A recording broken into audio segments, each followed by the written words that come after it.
Good morning, everyone. Welcome to our Monday morning trading session. Hope you guys had a nice weekend, guys and girls. Ladies, I hope you had a wonderful Mother's Day for you mothers. Mine was a very busy weekend, a little busier than I would have liked. Oh well. All right, so we've got the market opening up this morning. This is the NASDAQ we're looking at here. And a fairly quiet open for a Monday. You can see the trading left off last week here at around 44.35-ish. Very quiet through the overnight. And here we are opening more or less in that same neighborhood. So no real gap to worry about this morning.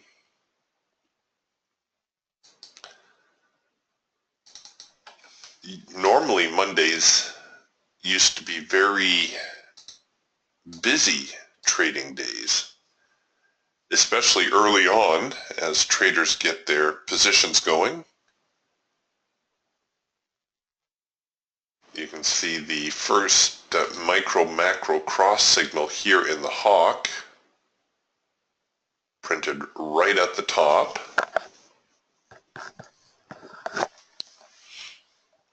And a good decline lower.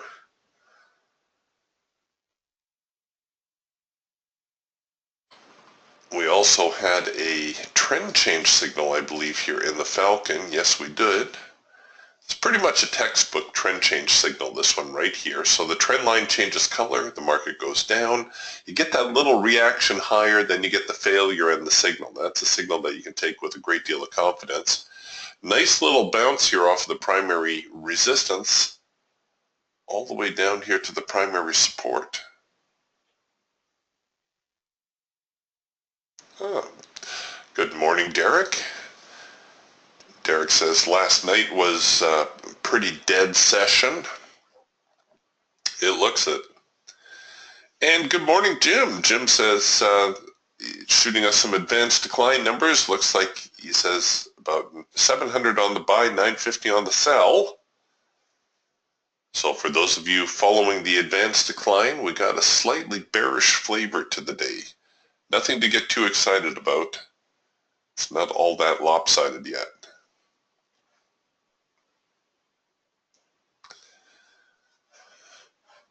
All right, well, let's just wait them out here a little bit. It's going to take a few minutes for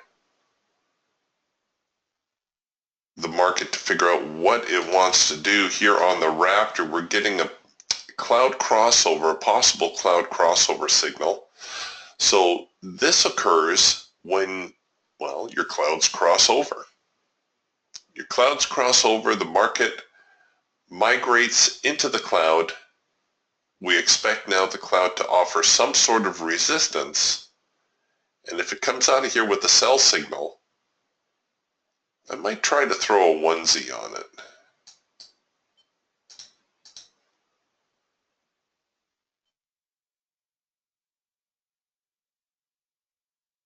Just see if we can't get a single position going on, get it running out.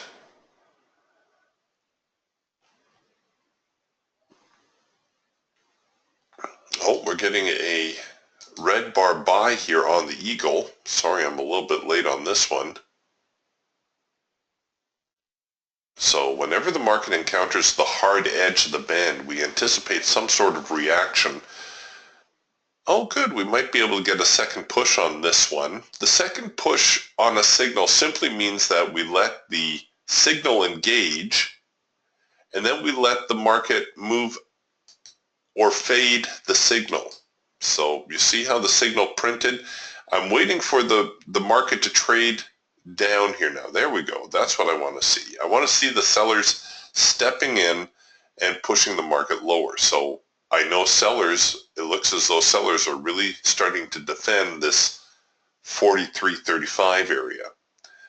The idea is if we get filled now on the buy side, that the buyers have to come in with some renewed momentum. So they did fill us. We did take a tick slippage.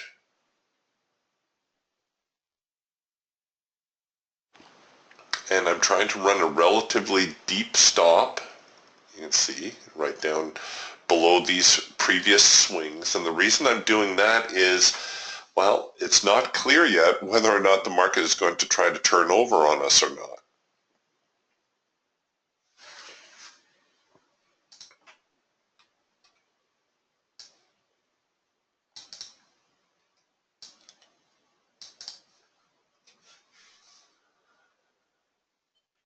Come on, get up there.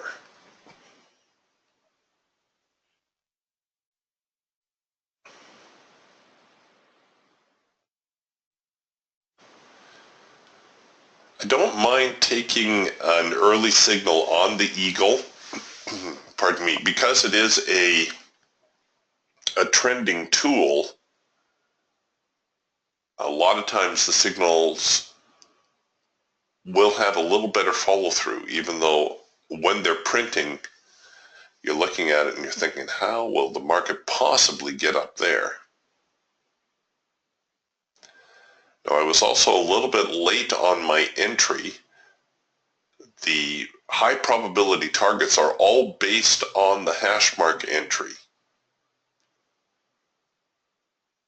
So it looks like my high probability target, profit target, is actually at the break even.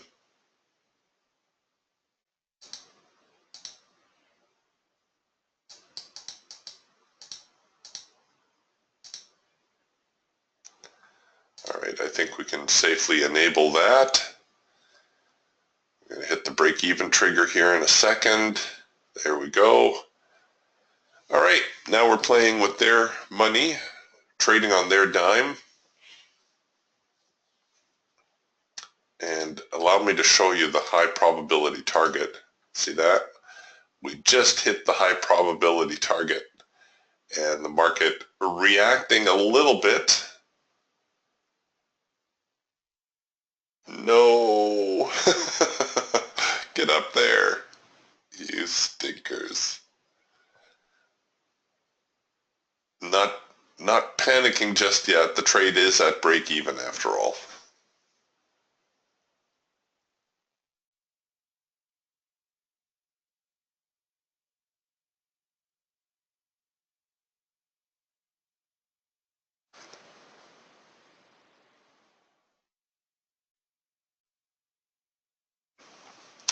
Jim says the advanced decline almost even up now between the buyers and the sellers.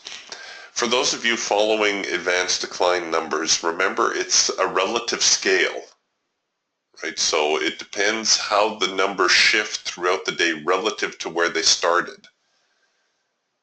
So just because you have an advanced decline that may be a positive 500 does not necessarily mean that the market's going to rally. If it goes from a positive 500 to a positive 100, that's actually kind of bearish.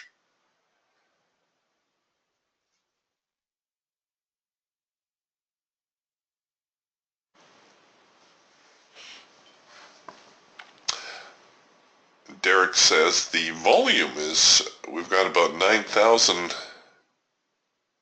contracts traded out of the open. Yeah, that's fairly decent volume to start the day. Let's see if we can get a little follow through. Come on, get up there. Oh, sorry, my mistake. Derek wasn't talking volume. That was his profit. Well done, Derek.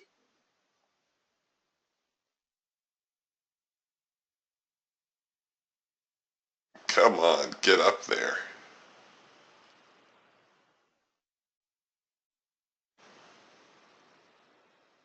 Oh, you guys are killing me.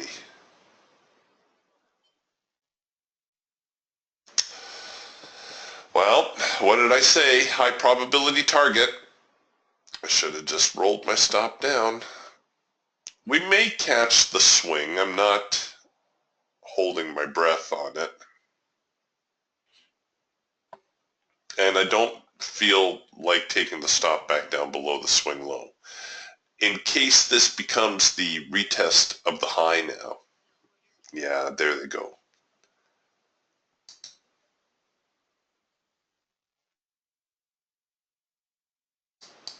Well, let's see how that plays out now, whether they're going to give us the support off of the hard edge, perhaps come back with another signal.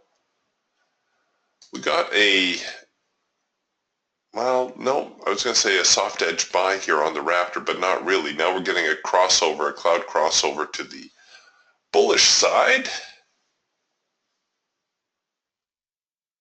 Oh, way to go, Ryman. Ryman, smarter than I am. He took 24 ticks on that move. Well done.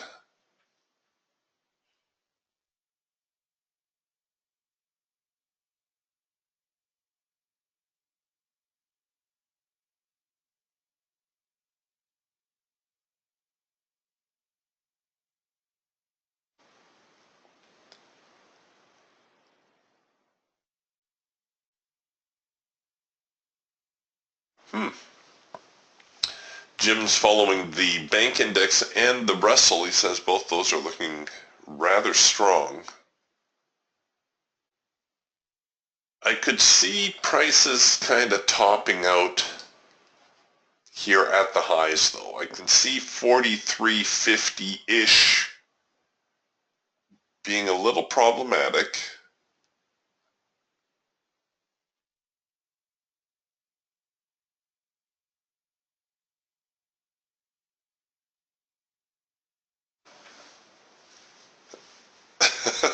Okay, Derek, you're on.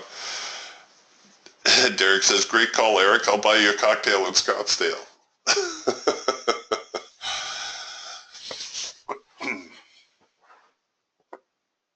Oh, it's only going to be 102 degrees in Arizona this week. You better make sure you have a sweater on. It's actually a little bit cooler up here this week too, more on the lower end of the temperature spectrum for our spring. Normally we're hovering around 70 degrees or 20 Celsius. I think the forecast for this week is going to be around the higher teens, mid to high teens, so 16, 17, 18, which would probably be about 65 Fahrenheit. All right, we're going to put this one back. I thought we were going to see a more obvious breakdown here, but it's not coming just yet.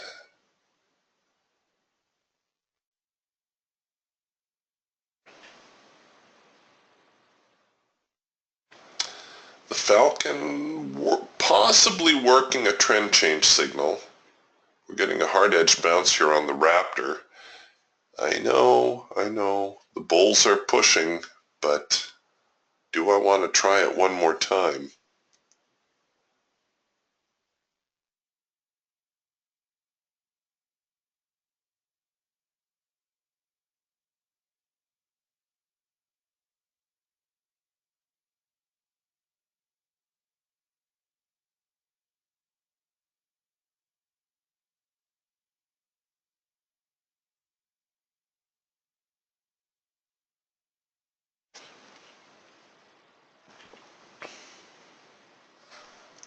So here we are right back where we were, and it turns out the Eagle trade, I should have possibly held that stop a little bit deeper.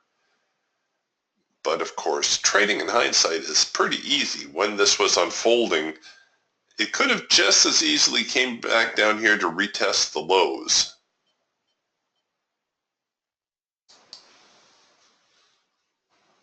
All right, so they're still struggling around this whole 43.45, 43.50 range.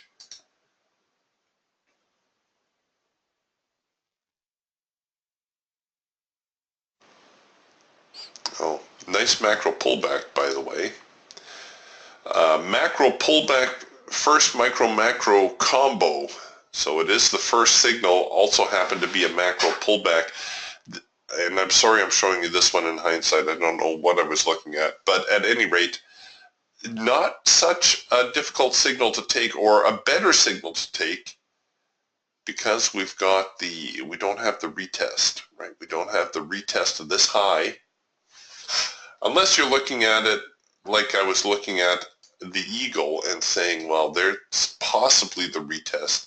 This signal may fail. Now, if you happen to think that, I don't point this out very often, but the macro pullback signal is a signal that you could short the failure on. If you think the macro pullback is going to fall apart, you could short it. I don't point it out to you very often because it's not what we consider a high probability signal. Very often what will happen if the macro pullback fails, yes, it may drift a little bit lower, but it will usually develop into a yellow bar, give one more little hiccup before perhaps heading lower. It's too indecisive, but I point it out to you because sometimes the conditions are right, and you just may want to tuck that into the back of your mind.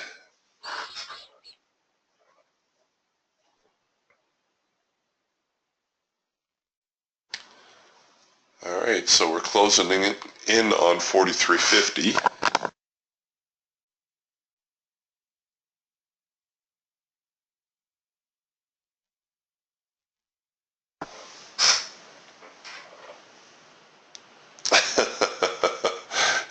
Derek says Angela, his wife, can wear a sweater now.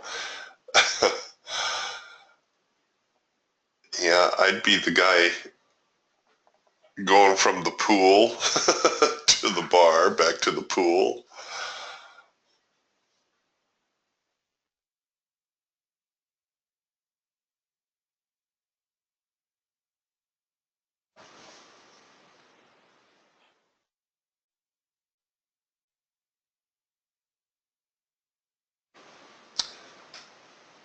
The humidity does make a big difference, though. It's a different heat in the desert. I remember being in Vegas one time, and it was 105 or maybe 110. It was hot. It was really hot. And yet, because the air is so dry, it didn't seem as hot as maybe it should have been.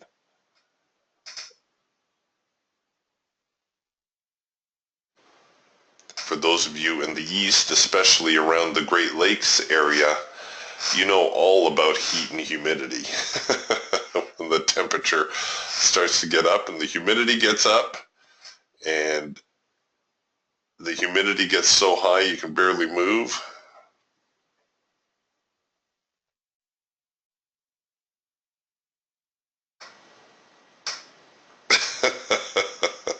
Yeah, Derek, I get your point.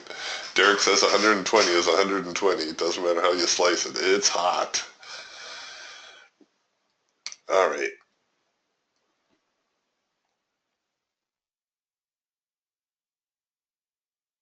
I'm teeing up here a little bit for the reversal. I could have been a little bit more aggressive on a couple of these signals, but I chose to just kind of hang off. Where's my support line or my resistance line? Yeah, see, we came up, we hit it again right on the number, 43.46.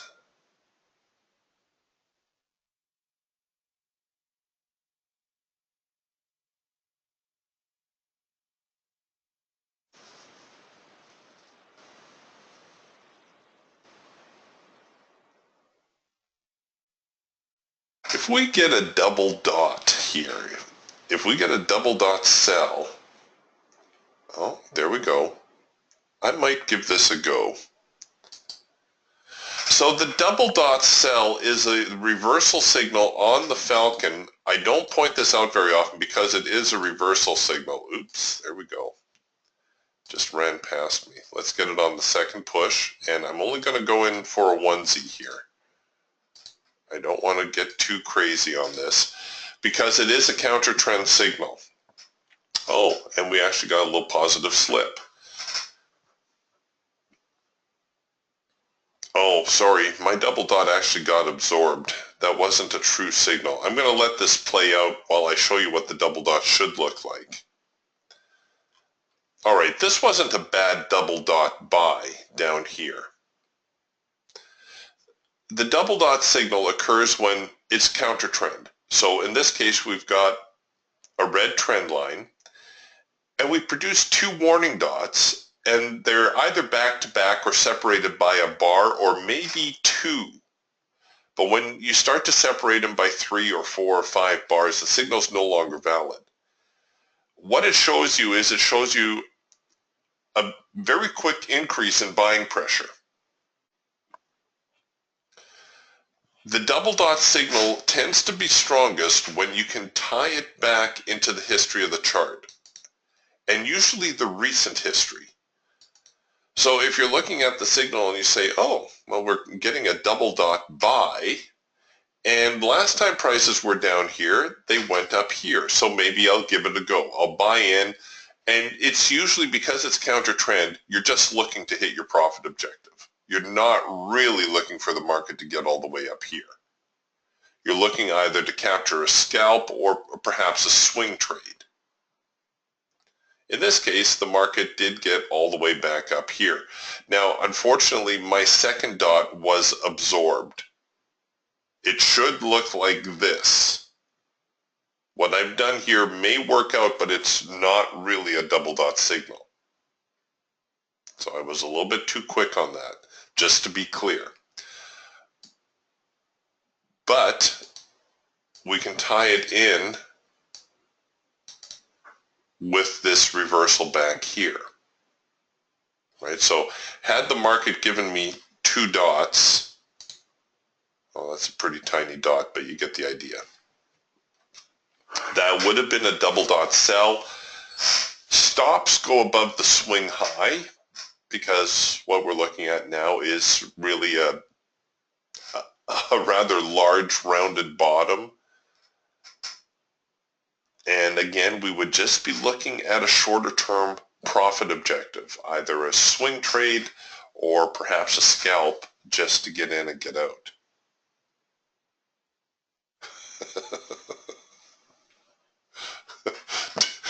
Derek's still hung up with the weather.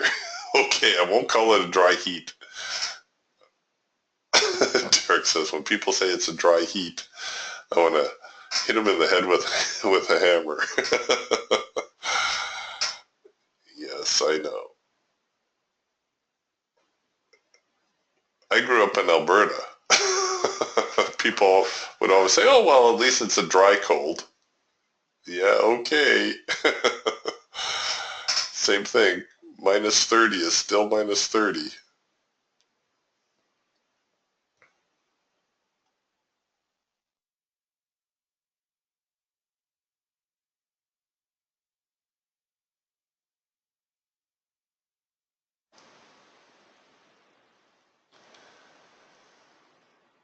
Okay, we are getting a little bit more selling going on here now. You see the width of this bar? So we know there's some sensitivity here. Ideally, I should put my stop above 43.50. That's probably a safer stop.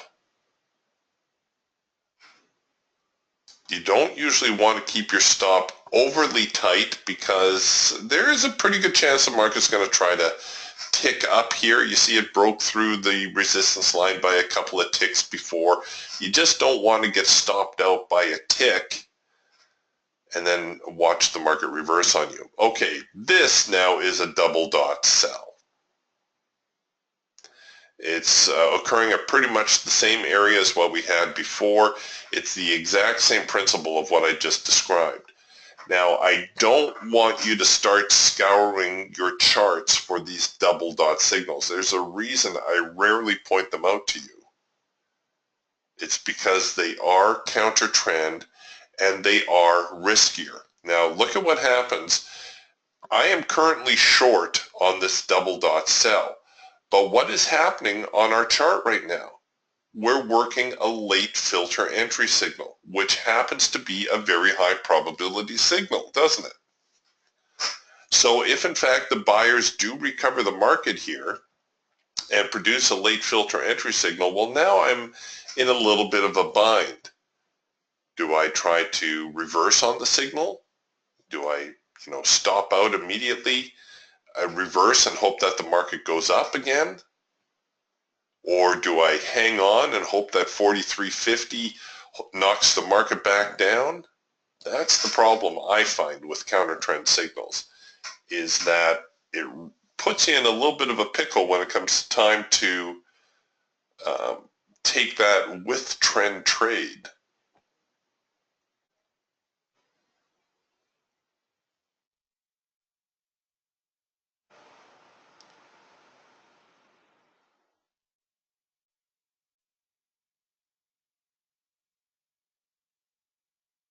Come on, there we go. We're just looking for a little move here. Not looking to be greedy. If we can get down below the low, so we've got 43.39 quarter. So we need somebody to get in there, take 43.39,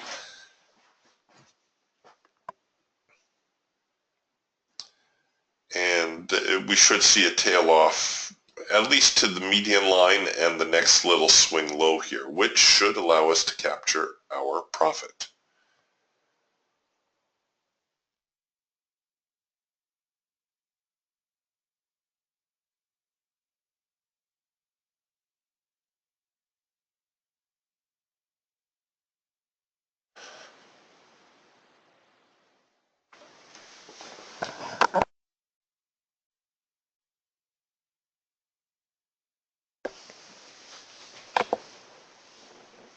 Oh, I saw the trend line flip there for a second. There it is. Trend line's trying to change over.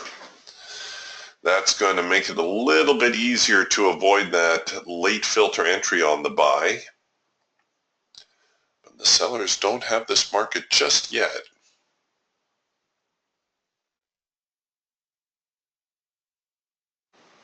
Come on. Come on. Here we go. Let's help you down. Here, just again. There we go. Come on. Down you go. There you go. You got it. There. Oh, lost my grip on it. Here we go. Come on down. There.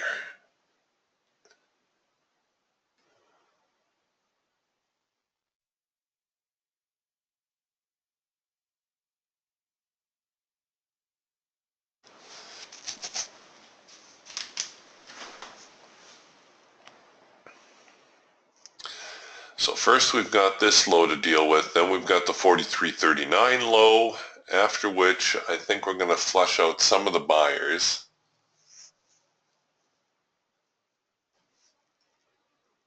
Here we go. Come on.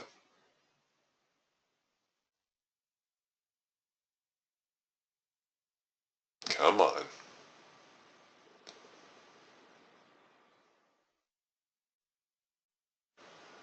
There we go. Come on, one more. So we're sitting right here at this whole 43.39 area. I saw 43.39 half. Oh, look at the buyers. Our trend line has flipped, so I don't need to worry so much about the late filter entry signal anymore. That's good. There's 40.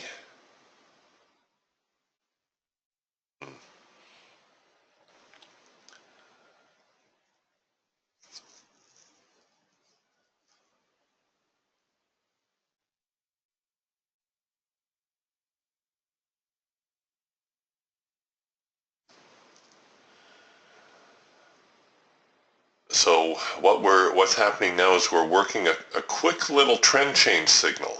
Oh, don't be changing to a green trend line.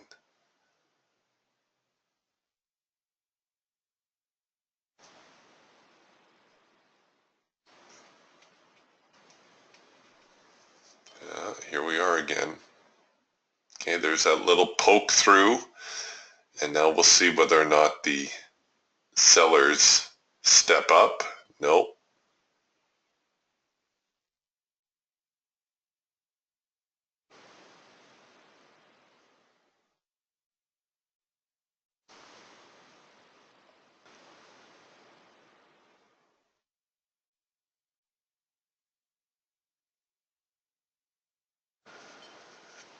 Okay, so obviously 4350 is an influential area. I'm going to perhaps adopt a more aggressive stop strategy now.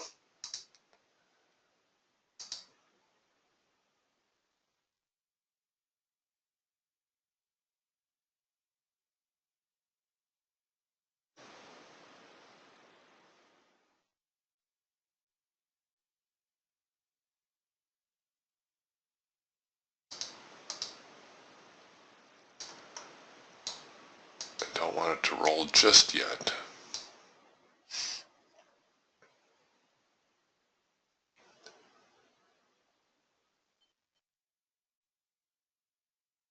Come on. Come on.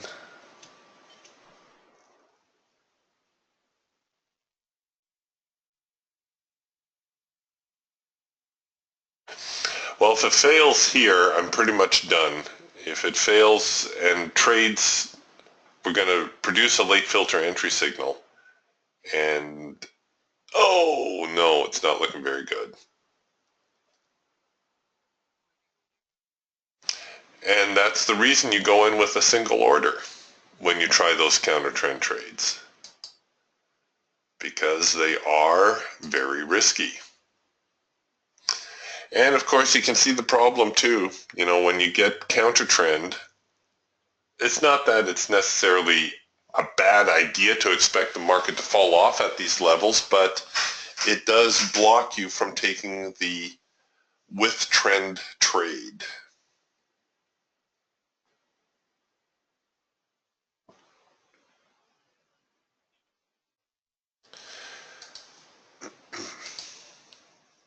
A few yellow bars starting to creep in here to the hawk.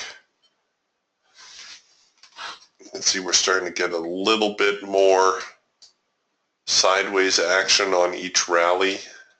Oops.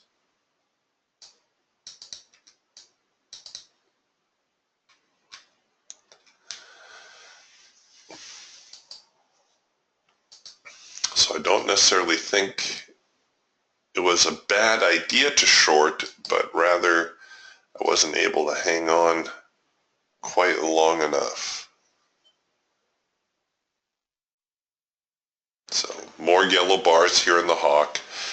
Yeah, it's starting to look like the market's going to start to turn over now. Sure, now they're going to turn over. After they stop me out, they're going to turn over.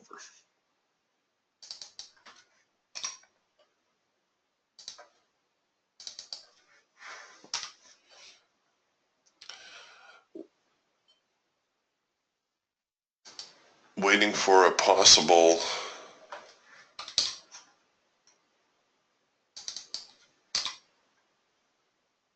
red bar buy signal, which I could short the failure of. And I know you're thinking, Eric's got shorting on the brain today. I hope not. I try really hard not to come into the day with a bias.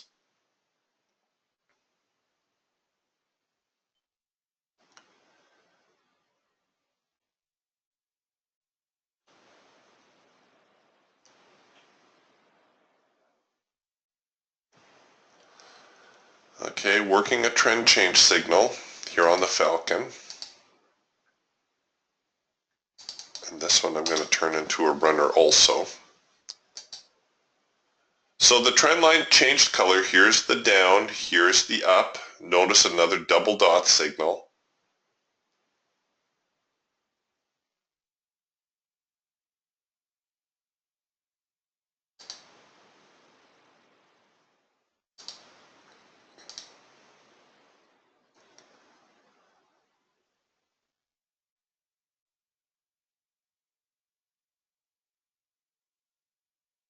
Okay, the warning dot for a first micro macro cross, but we don't have the signal yet. Notice we don't want to get too early here. Okay, now we're getting a complete signal. This is what we're waiting for.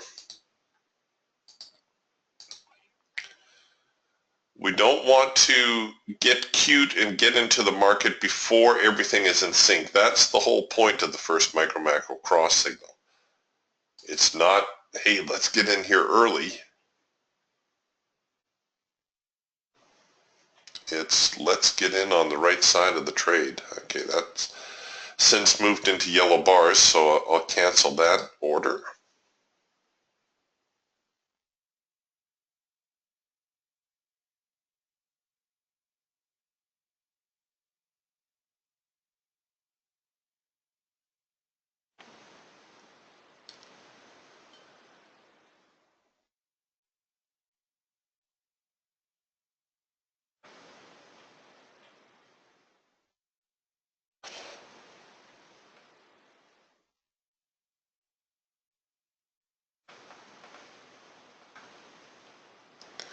Are we going to get a green bar sell?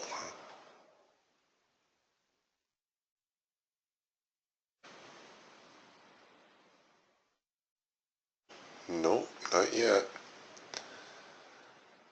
Oh, there it is. Green bar sell.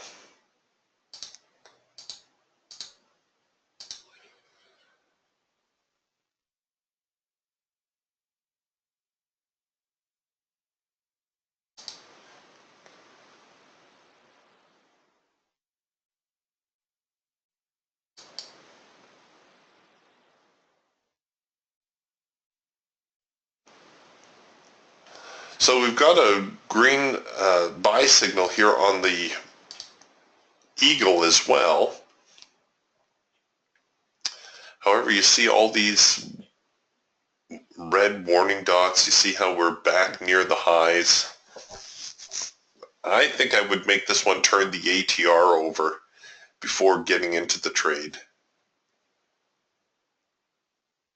because there's very little room to move up here. It's not to say it won't go higher.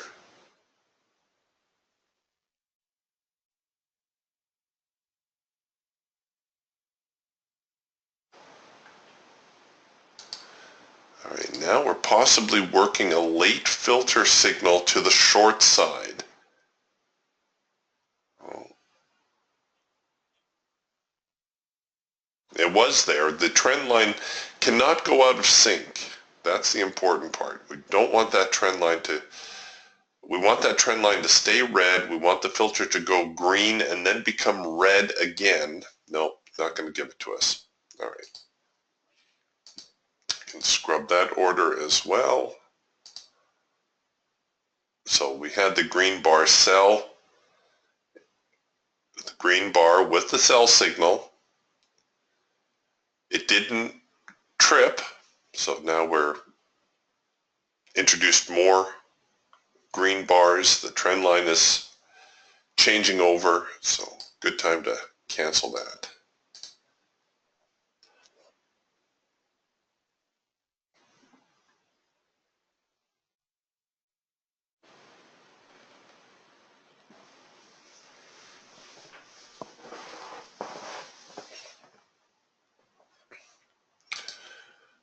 Crude oil trying to work a trend change here also. Like crude drifting very deep all the way down here to the secondary support where it bounces. Now we're at the primary support working a trend change signal. So we've got the trend line changing color. This is the up portion. We're going to wait for the down, and then we're going to wait and see whether the buyers truly have control of the market, in which case they will come back with a buy signal.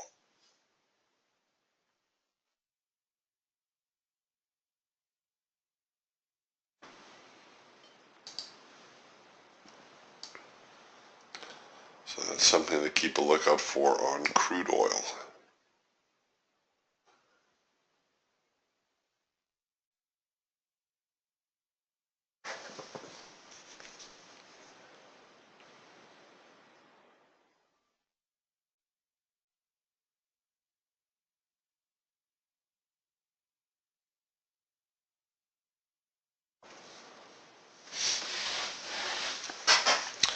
Well, Jim managed to take a few ticks out of crude. He was long crude oil.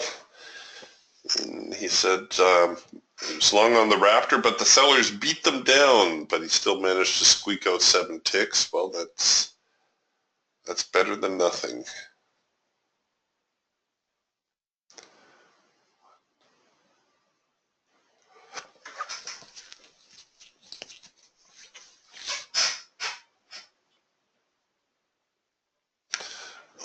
Why are you tempting me now with this first micro-macro cross?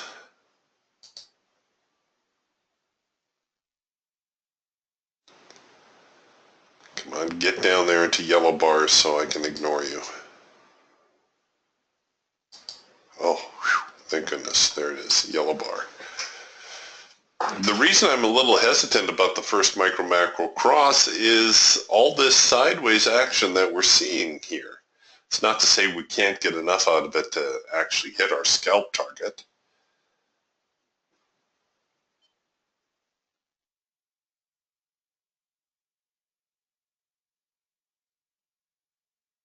Yeah, Jim says the advanced decline is still pretty even. It is, like he said, a tug-of-war day. Buyers have control for a minute. Sellers take control for a minute. Buyers, sellers, buyers, sellers.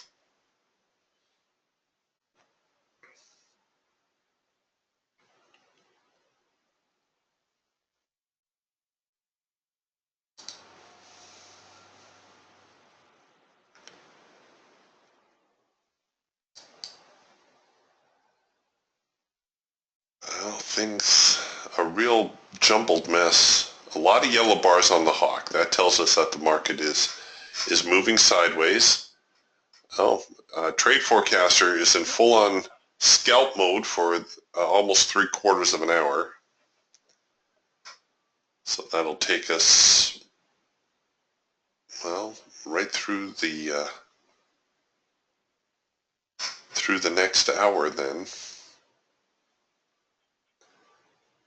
It's 1/4 after.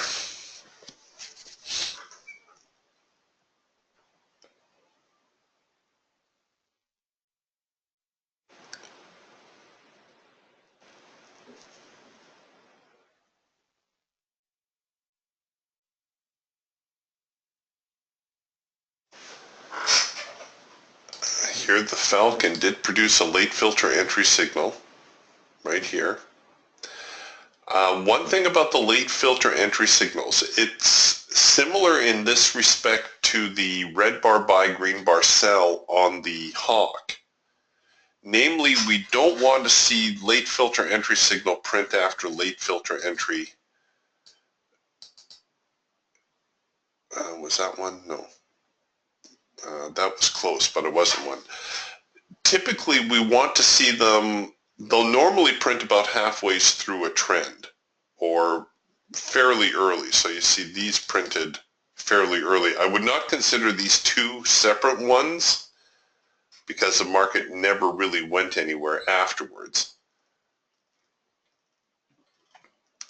But if you start to print too many late filter entry signals, see, this is typical. Now, we're going to ignore that it went out of sync here for a couple of bars. That's essentially a late filter entry signal that traded one tick too low, and that was enough to flip the bar over. But normally what happens is you get your trend change, the market goes up a little bit, enters a little bit of a drift as the sellers try to recapture the market. The momentum shifts somewhat, and that changes your filter color, and then the buyers come back and show you that they've maintained control and end up putting in another leg on the move. However, if you start to get, let's say this was another late filter entry signal, it's not, but we're pretending now, I start to get a little bit suspicious because we don't want to see a bunch of these late filter entry signals printing. Why? Well, remember what they show. They show a shift in momentum, right? They show that the sellers are stepping in and pressing the market. So what happens here? Well, we got a late filter entry signal. That tells us sellers are coming into the market. No real rally out of this. That's not to say you shouldn't trade it, but given the market conditions today, you may just want to dial it down a little bit and perhaps go in with a single contract, maybe even risk it a little bit deeper if you can. And here we come with yet another late filter entry signal. Does that mean the market cannot rally from here? No, of course not. Not at all. It may still rally. But the more often we start printing these late filter entry signals, the more it shows us a shift in momentum. The red bar buy and green bar sell on the hawk do the same thing. They tend to develop toward the end of a trend.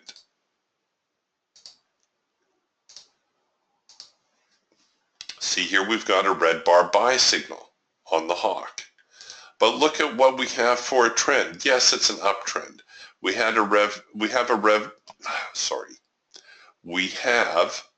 bar buy here. We had a red bar buy right here.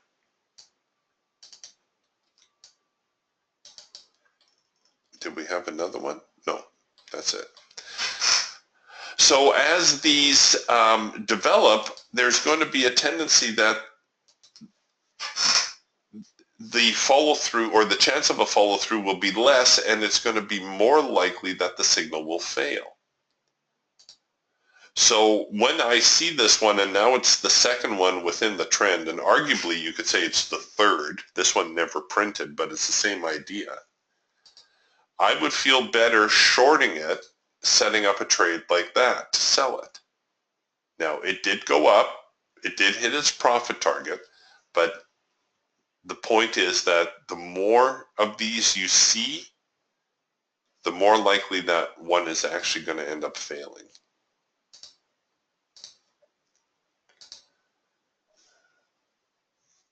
All right, you guys, I'm going to go grab myself a coffee before I do something silly. Right now, the market is looking like it has a sideways drift to it. I'm still thinking this 43.50 area, we should see some sort of reaction besides this sideways stuff. I'm thinking we should see the market decline. You know what? I'm going to throw in this failure of the red bar buy. This is very early. Typically what I would do is I would use this as an early warning, and I would let the first micro macro cross to the short side bring me in, but that will be the trade I will put on while I go and get a coffee. I'll be back in just a couple of moments, and hopefully everything will still be okay. Okay, I'll be right back.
Okay, so, oh, here comes that red bar buy signal.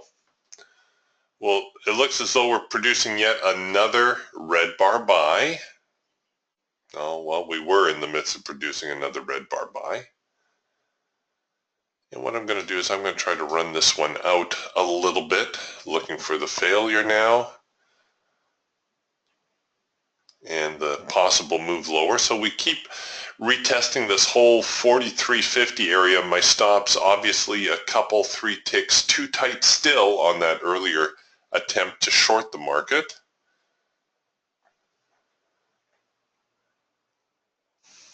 Now this red bar buy signal, the failure, should develop into a first micro macro cross signal also. So remember, you can always use those as an early warning.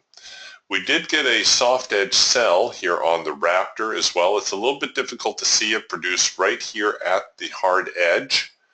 The soft edge sell must always be preceded by a test of the extreme. There's a couple of ways you could see this test of the extreme. There's that one right there, or there's the bigger one right here. But always look for that failure. Always look, in the case of an uptrend, look for that lower high, and then you're going to get that counter trend signal. First target is the hard edge on your trading band.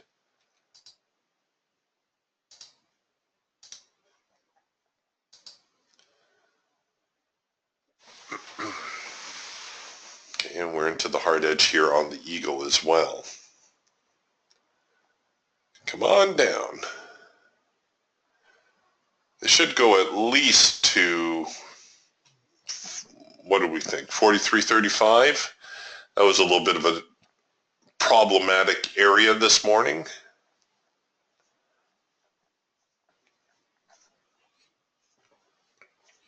It doesn't hurt to make notes through your day to see what areas really produced a lot of activity. 43.35 was a rather influential number, as is the whole 43.50, 51 area. The market spent a lot of time trading around there.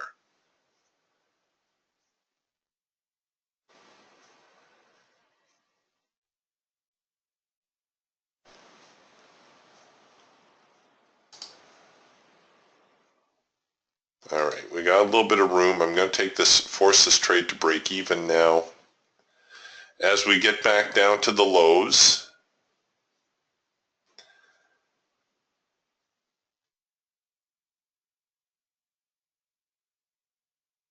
come on. And perhaps I'll put in a target at 43.35.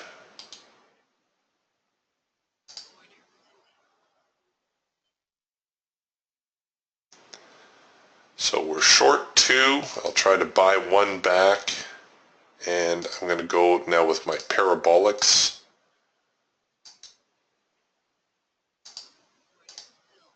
All right, so we've got a runner in play. We've taken profit on 1. And we've got the parabolics on the rest. We'll see now whether or not we can't run this market down a little bit.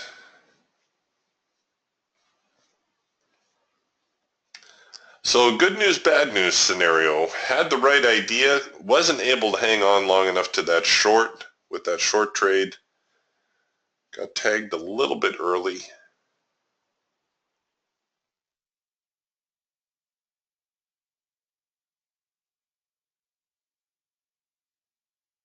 But we made up for it with the eagle trade and now with this hawk trade.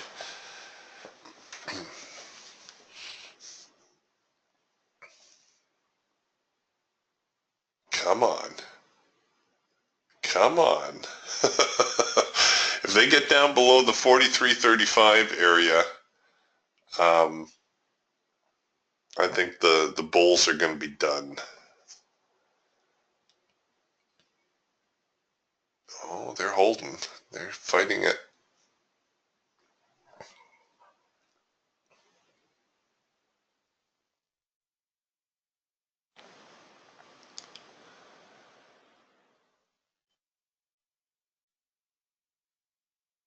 They're still fighting it.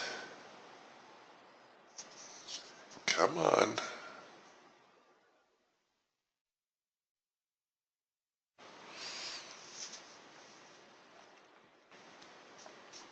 After, if this breaks down and we're able to hang on long enough, you can see we're on the median line. After here, 43.21, 43.22 is going to be our next target. I'll probably exit on target if we manage to ride out this little area right here.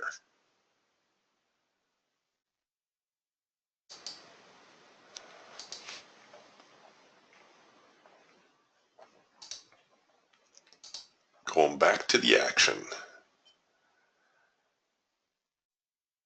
And when I have open profit like this, it just suits my personality to run a tighter stop.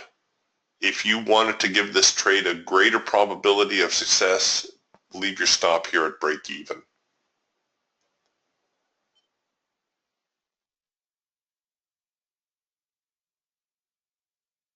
I know that's difficult to do.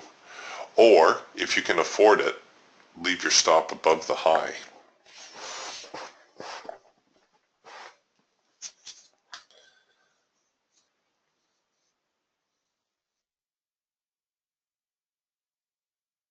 And that's why they tell you you should only use risk capital. Because sometimes you got to leave these stops far away in order for a trade to work out.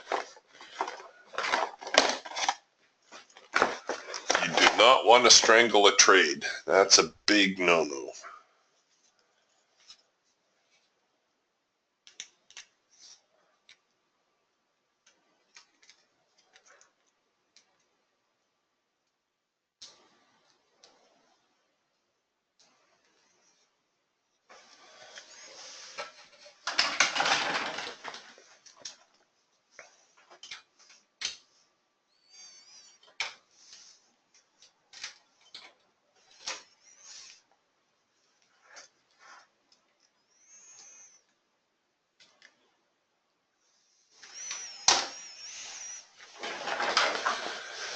All right, so the buyer's digging in a little bit.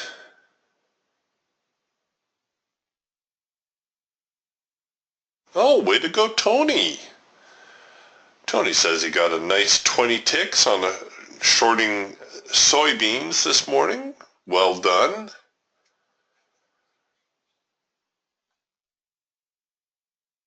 Good for you. That is a nice little trade. All right, so the market backed up enough to tag my parabolic trailing stop.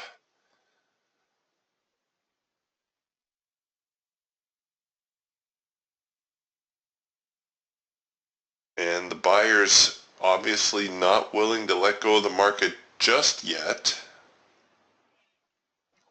Yes, this is a first micro-macro cross signal. However, to take this trade, you're pretty much looking at structuring it something like that. It's not to say the trade won't work out or you couldn't get by with a tighter stop, but at this stage, when this first micro-macro cross is printing, there's very little structure here. You could use the macro line, you could even use the crest in the macro line. However, some sort of reaction here is going to be likely. Even though I do believe that right now we are looking at a little bit more of a seller's market. So just be prepared if you're taking that first micro-macro cross, you may take a little bit of heat on this trade first.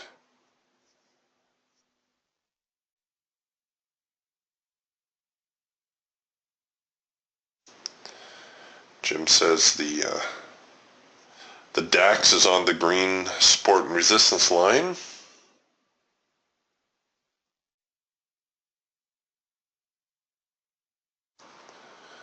So the DAX, the NASDAQ, it looks like a lot of the market's retreating back to the median line on the support and resistance suite, where we'll likely see a little bit of a reaction.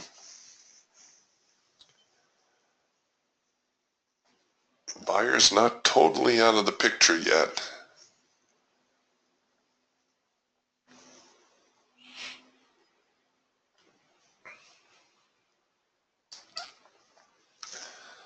But a half-decent little trade for us all the same. Hooray for us!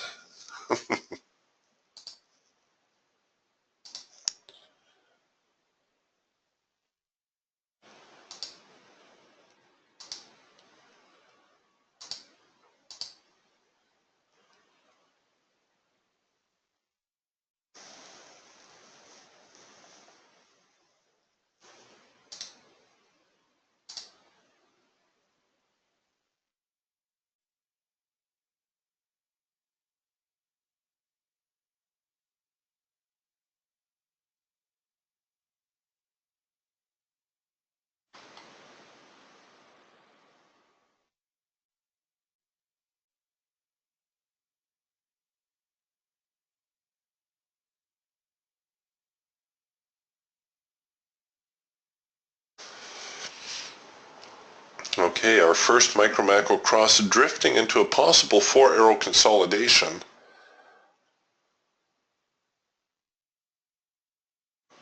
I was going to say the sellers have taken this market, but all that downward momentum that we saw has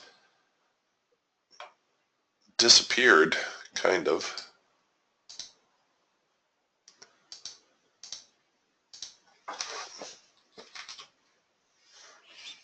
Not really disappeared. It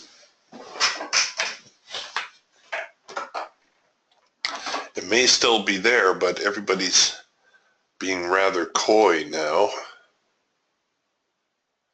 The volume's going through, though. Take a look here on the Raptor, on the Geiger counter. We do have some volume trading.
All right, and now that's working this 4-arrow consolidation, also working into a macro pullback.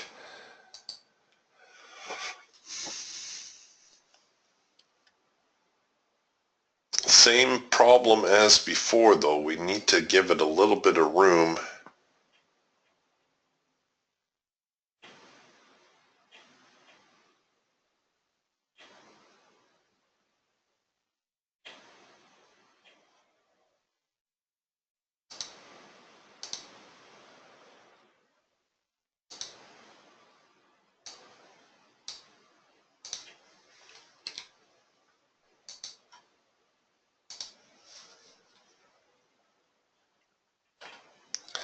Even producing a very deep red bar buy signal.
Right, well, that 4-arrow consolidation actually did have some follow through to it. I thought we were going to see a little bit more of a pullback, but oops, that was enough to get to our high probability target.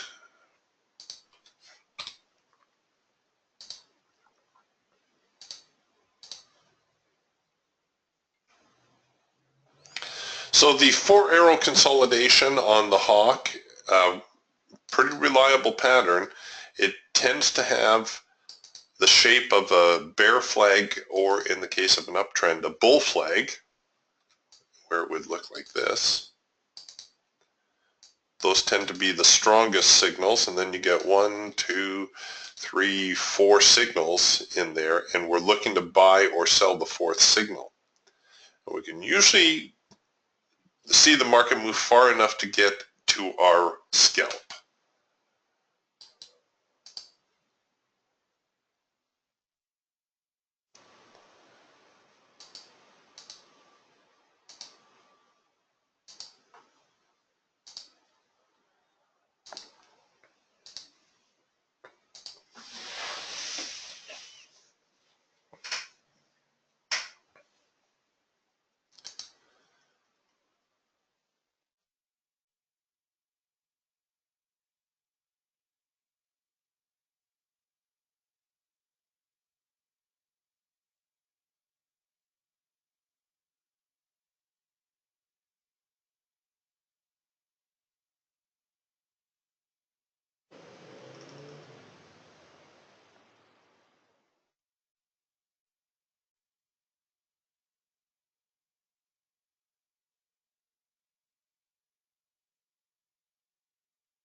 All right, so here comes that reaction that I was anticipating, a little bit more of a reaction anyways.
Okay, so we're just waiting them out.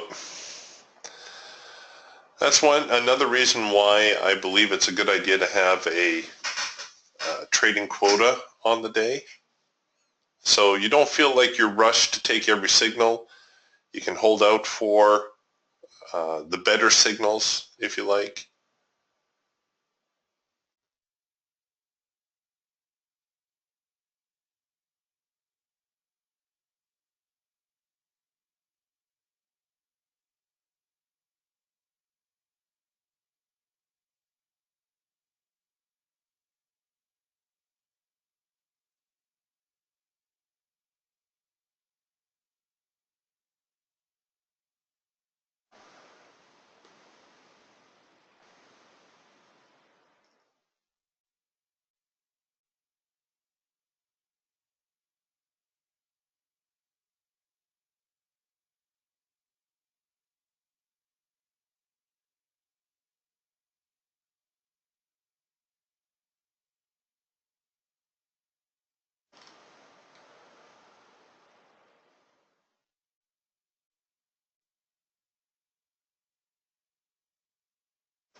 All right, the Raptor now into the hard edge.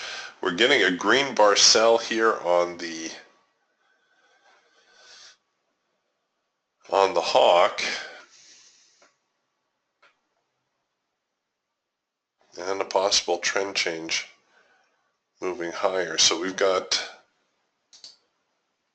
kind of the opposite thing going on as what we saw up here. I'm starting to wonder whether we're going to see this market just drift into a trading range today.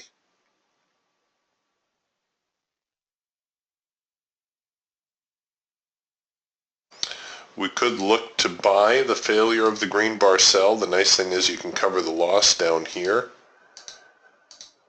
Again, this is one of these trades, just given the market's condition today, that it's kind of sideways, lots of chop. I'm not so sure I'd want to get too heavily invested in it. I might double the profit objective.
Okay, so I'll just park that one there for now.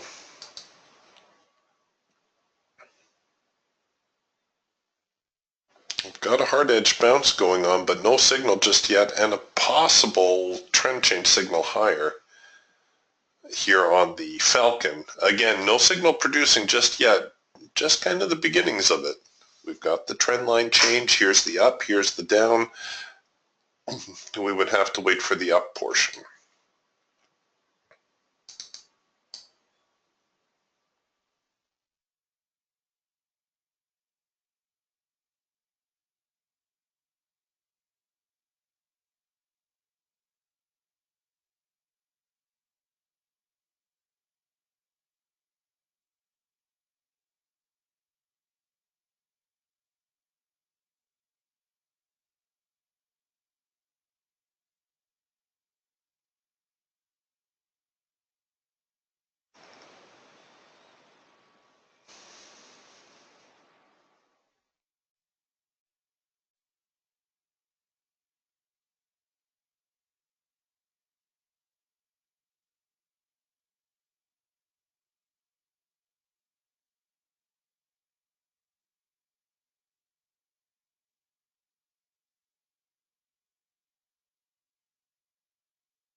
All right, so they're gonna give it a go. We're getting a trend change signal here in the Falcon. Just like the Hawk, I don't think you want to get too heavy into this one.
just not getting a whole lot of follow through right now.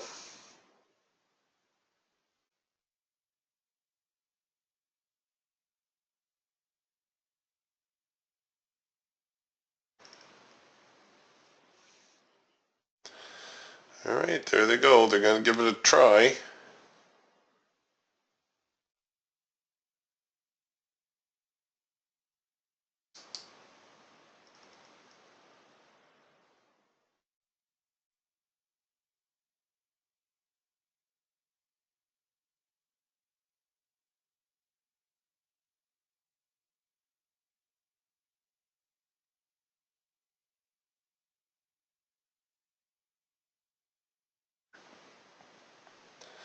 So I imagine this 43-45 area that's been giving us trouble all morning is likely going to give us trouble again on this trade as the bulls trying to rally the market up.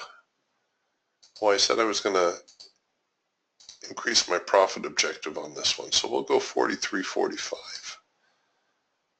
And we'll roll our break even a little bit further also.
Come on, get going.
All right, so the trend changed. They're still fighting it here. We should see the buyers give it one more push to the upside.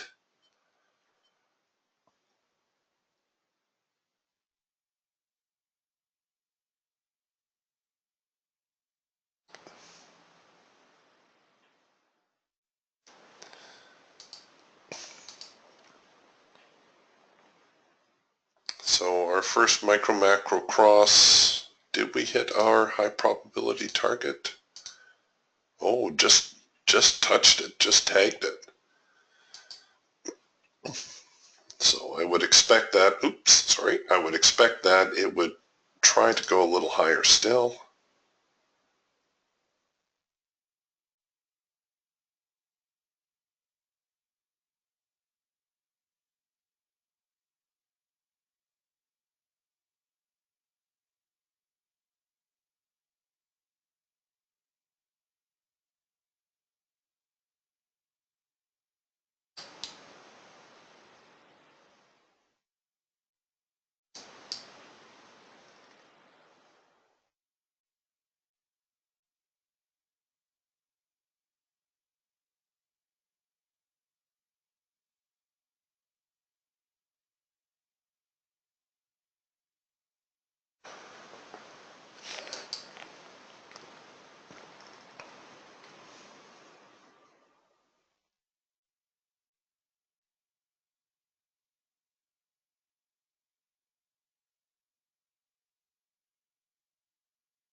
Okay, now we're getting a 4-euro consolidation, maybe a macro pullback higher.